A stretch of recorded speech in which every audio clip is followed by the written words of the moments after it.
Chapter 2, Rude Awakening. So you here to see my daughter?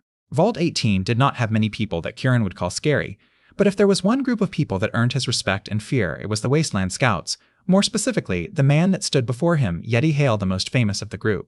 Kieran simply nodded. Yes, sir. Can I please come in? Kieran smiled politely with no fear. It wasn't like he was the one that insisted. Jen was the one that wanted to see him, and if it was so important, then she would have to convince her dad. The man glared at the teen for a minute. I suppose I could let you into my house. We do need more children in the vault.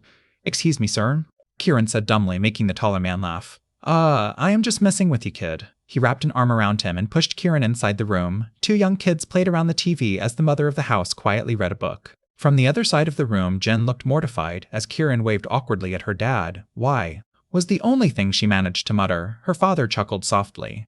Oh, come on now. We all have a duty to this vault. You know, Jen, and sometimes... Jen raised her hand to stop him and grabbed Kieran's arm to drag him to her room.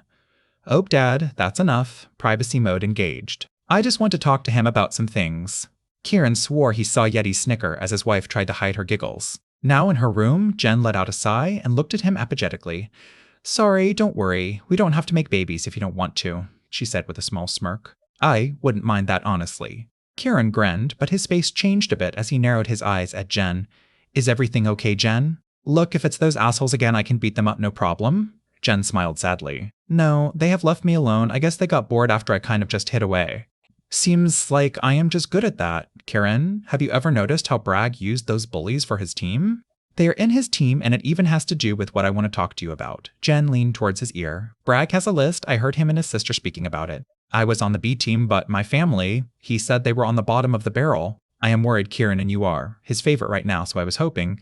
Say no more, I got this. Just like that? Kieran gave her a small smile. I trust you, Jen. You're one of the few who always had my back. I will go and see what this is all about, knowing Bragg is just some mumbo-jumbo about games and stuff. He and his sister are a bit, scary at times, but I really don't think it's anything malicious. I'll be back in a bit. Kieran left in a hurry as Jen could only smile as she brought a hand to her heart. From the corner of her eye, she spotted her father move towards her. He has a good heart, Jen. Poking around Brad might be a bad idea. I know his type.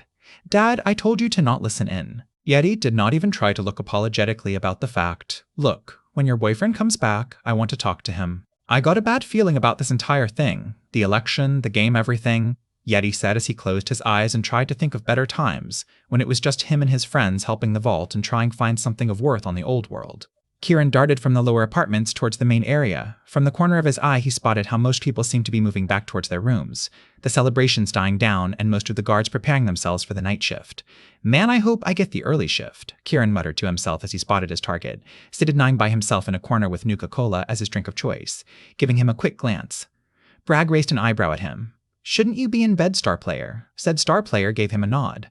I should, but I wanted to thank you for your advice, Coach. I'm part of Vice Coach. They even gave me a gun and everything. Bragg nodded. Good. Make sure to be sure for anything, soldier. But now, that was not the only thing you came here for, right? What? Kieran shrugged. He was already being read like a book, so he went with the honest answer. Well, I heard that there's a list, one where the most important people in the vault are, and I wanted to get in it. Bragg's expression changed as he motioned for the kid to sit down. Kieran did so, and the moment he did, Bragg leaned in closer and lowered his voice to almost a whisper. Listen very carefully. The master list is not something to be talked like that. I know some of the kids like to speak a little too much, but you're not like them, are you, Star Player? Where did you hear this? Shifting uncomfortably, Kieran looked to the side. I was walking back to my room. I passed by the laundry, and I heard whispers. It sounded like a girl. Bragg narrowed his eyes. Well, the master list is not that important. It's just on where people rank in terms of importance. Those capable enough or with the right attitude are on the A tier, your tier. As for the rest, well, I don't think I need to tell you that this vault is in need of new blood. Kieran let out a sigh. You can tell me about it. Seems like everyone is afraid of change, the young vault dweller said as he put on an act.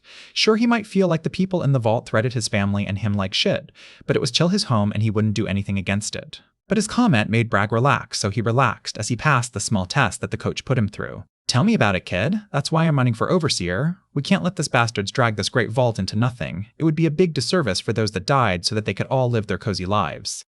Kieran tilted his head to the side. You mean America? Yes, I do, and I am glad that you pay attention to the broader picture. America. Oh, that's big speak right there. Kieran did not see why it was big talk, but he nodded nonetheless. And that's why you are running for overseer. Do you think you can bring it back? Bragg smiled. I don't think, son. I will bring it back tomorrow. You'll see what happens when we really kick into gear. You better get to bed now, soldier. Dismissed. Another test. Kieran could see it in his coach's eyes that he was testing him again, so for now, all he could do was nod and give a small salute. Yes, sir. Bragg grinned content as the natural-born soldier walked away with a lot on his mind. Out of the corner of his eye, he spotted the rest of his team handing each other baseball bats and other shady-looking stuff. Walking back to the lower apartments, he knocked on the Jen's door. It was answered by Yeti again. You look tired, son. I am, sir. Would you mind telling Jen that the list she heard about is just a health, or at least that's what I understood that it was? Yeti nodded. Sure, kid. So you talked to Bragg then?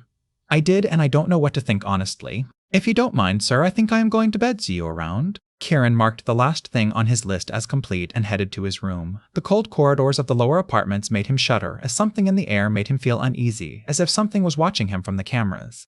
As she entered his house, he spotted the game was still going on, but he did not feel like talking to his brother or the son of the overseer, but he did walk to tap Mandy on the shoulder. Hey, don't stay up too late, Mandy. Exams and all that? The redhead nodded as she leaned into him for a bit for a small hug. Are you okay? You look tired. I guess everything just piled up. That's all. Have a good night, Mandy. Kieran did not know why, but he held tightly to Mandy and planted a soft kiss on her forehead before he left. The act confused the girl, her brother never giving her more than a half hug in the recent years. Maybe things would change tomorrow? All of them getting closer as a family.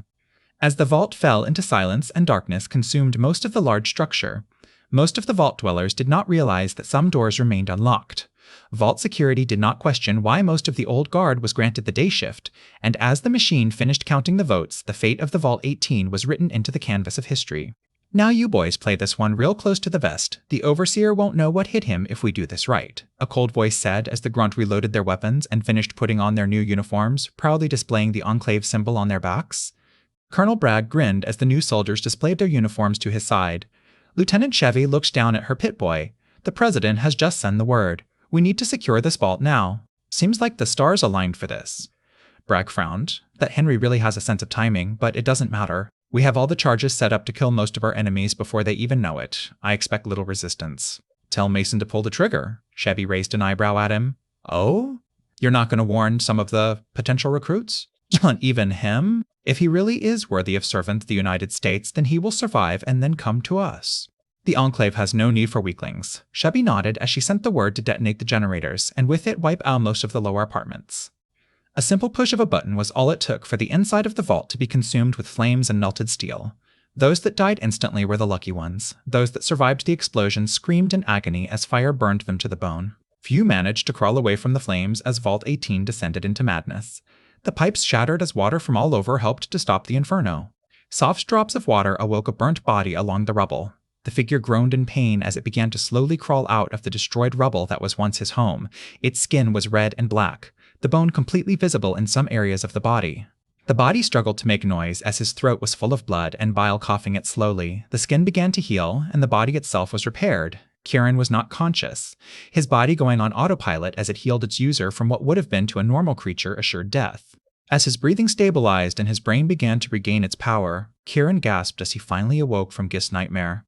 Gay. To a what? He groaned as he struggled to get to his feet, blood all over him as he struggled to get to his feet. His eyes refused to work as all around him flashes of red and white made him dizzy. Stumbling like a child, Kjorn felt himself shiver. Mandy, are you okay? Silence was the only thing that answered him. Now worried adrenaline began to circulate his system as fear began to take control of his body. Clondy. Kieran called out again to the same result, silence. His vision began to clear as he tried to find his sister. Running into her room, he found it deserted. Shit, he muttered.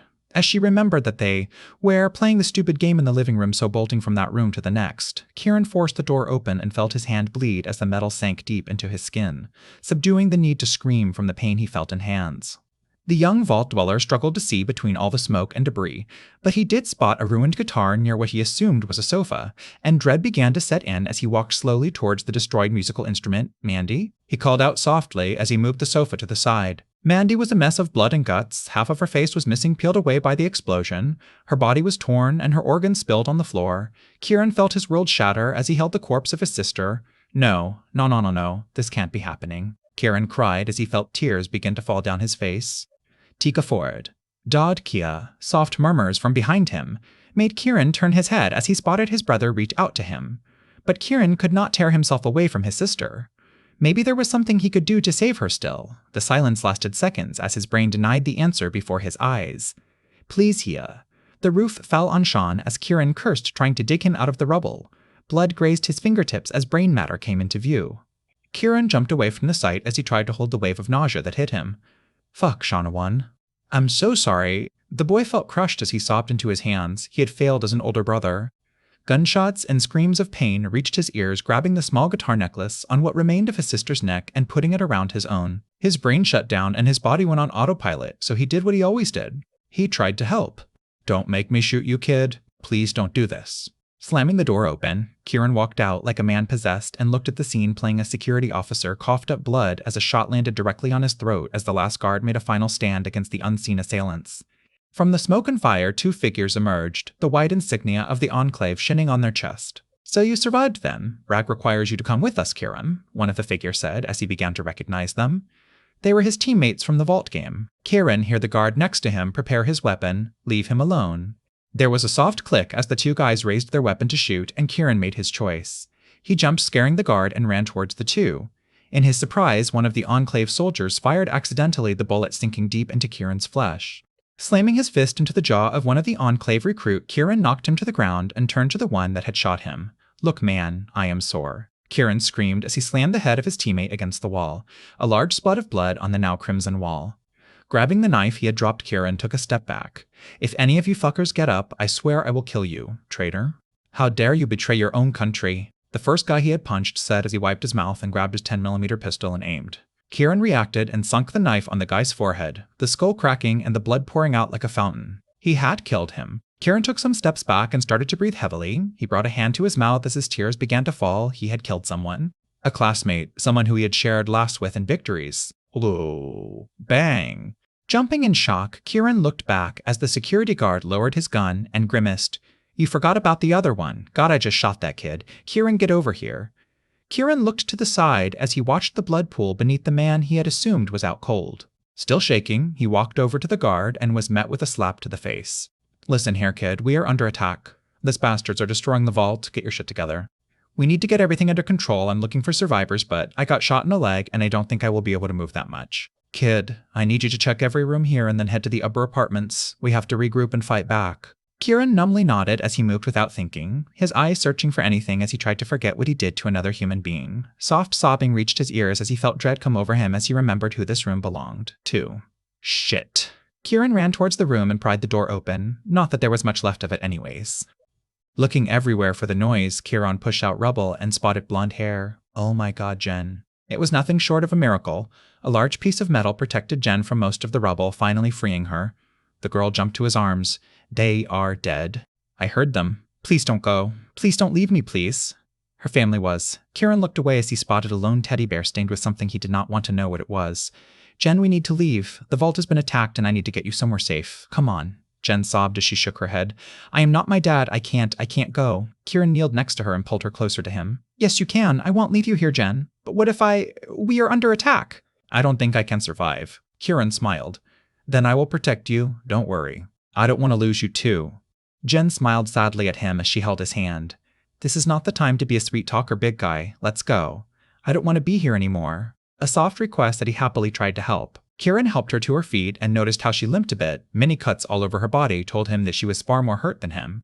As they reached the hallway, a loud gunshot echo. Kieran cursed as he and Jen took cover. Yes, target eliminated. No, there is no one left. Roger, sir, meet you at the overseer's office. Jen's eyes widened as she spotted one of the girls from her class over the body of a guard. Kieran, on the other hand, stared in hatred. The man he was just talking to was dead. He felt his blood boil. Letting go of Jen's hand, he reached for the knife he had awkwardly tucked in on his hip and prepared himself. Kieran grabbed a small rock and threw it towards another side of the room, making the girl look at the noise. Kieran ran with inhumane speed at her and tried to knock her out, but to his surprise, a sharp pain exploded on his left side. She had stabbed him. The Enclave soldier moved the gun towards his head. Kieran had to use his hands to stop the gun, and with the other, stop the knife from getting deeper into his abdomen. Look at you, the star player. Bet I will get to the top of Bragg's list if I kill you. To emphasize her point, she put more pressure on the knife. As Kieran's other hand wavered as A instinctively moved it down, the gun was almost at his temple. The girl grinned as his finger began to slip on the knife, blood and sweat making it hard to hold on. Pluai Iron. From behind them, Jen had grabbed a decent-sized rock and brought it down on the Enclave soldier, making the girl stumble and allowing Kieran to push her off him and struggle the gun off her hands. The girl barely had time to blink as Kieran shot at her head, killing her in one shot. "Oh, we killed her," Jen muttered as she brought her hands to her face. "I did. It's okay, Jen, you didn't do anything. Let's go, we need to get to the upper apartments." Kieran let out a sigh as he looked down at his wound. Not all that deep from the looks of it, Jen, on the other hand, stared in amazement at it. "What on earth?" "Did he use a stimpak?" was the question that popped into her head as she saw Kieran grab bullets and ammo from the dead bodies. Reaching for Jen's hand once again, the duo began to move quietly out of the lower apartments. Sound of fighting reached their ears as they both flinched at the sound of gunfire. Now, in the main area of the vault, Jen's eyes widened as she looked at her home torn to shreds. Bullets flew through the air as vault security desperately tried to fend off the invaders. Kieran, on the other hand, glared, "I won't let this assholes destroy my home."